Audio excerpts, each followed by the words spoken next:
好，來繼續來到金門，離這個烈嶼鄉的海埔，蛤蟆是散到規塗骹，但是這並不是自然的景象，是因為有協會舉辦蛤蟆放流的活動，總共是放生45萬粒，想袂到早起才去放生，下晡就有人去扣了。有人閉褲腳、閉手軟，水桶乾咧，開始佇海邊啊哪找哪扣，會這早起床佇扣，就是這個蛤蟆。橫看過小金門的海沙埔有真濟一點一點這個袂輸石頭的蛤蟆，不過伊唔是本來就是佇這個所在，是由協會長辦蛤蟆的放生活動，是講多放無偌久爾，就向親自收成扣。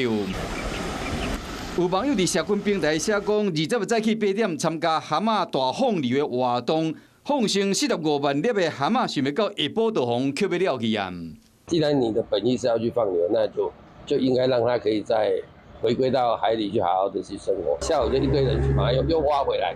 那變得感覺上就失去它的意義。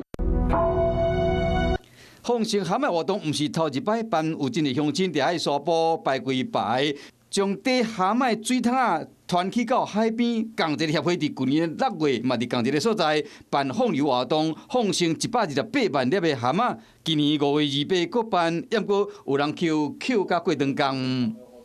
我們認為說，所有的放流活動應該要經過事前的評估跟考量哈，那包括說，考察當地的生態哈，那當然適量也是一個很重要。協會表示講，放生主要是慈悲護生，不過鄉親一桶啊一桶去扣，嘛人質疑講有外來種生態問題。針對這個爭議甲配套的措施，是者問這個當事協會到1個前攏無回應。Hello， 我是蔣新梅。想要搶先掌握最及時的新聞資訊嗎？趕快訂閱、按讚、開啟小鈴鐺，鎖定華視新聞 YouTube 頻道。